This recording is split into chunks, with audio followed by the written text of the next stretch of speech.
бардына бирдей шарт түзүп берүү биздин милдетибиз. Ошону менен бирге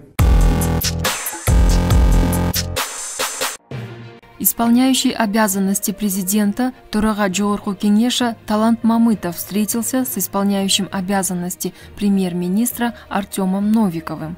Об этом сообщила пресс-служба главы государства. Они обсудили меры, принимаемые правительством по обеспечению социально-экономической стабильности в стране. Исполняющий обязанности президента отметил, что одной из первоочередных задач являются проведение чистых и прозрачных выборов главы государства, а также создание равных условий для всех кандидатов. Обсуждены меры по борьбе с распространением коронавирусной инфекции и реализация антикризисного плана Кабмина по минимизации негативных экономических последствий. Артем Новиков заметил, что правительство примет все меры для проведения президентских выборов прозрачно и без нарушений действующего законодательства.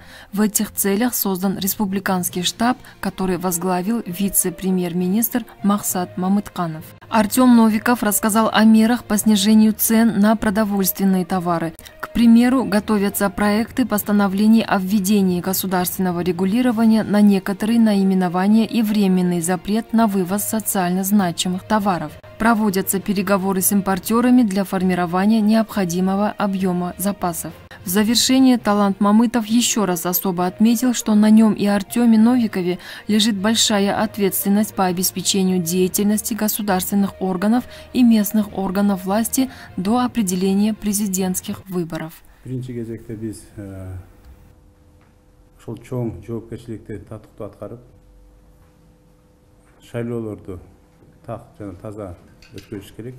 Бардына бирдей шарт түзүп берүү биздин милдетибиз. Ошону менен бирге бүгүнкү күнү өтө чоң мамлекеттик деңгээлде маселе турат. Бул экономиканы стабилдештирүү жөнүндө маселелер. В целом хочу отметить и подчеркнуть, что правительство в полном объеме обеспечит финансирование всех защищенных статей бюджета, все социальные обязательства и социальные гарантии правительства, они будут выполнены в полном объеме перед гражданами, и в этой части никаких рисков не возникает.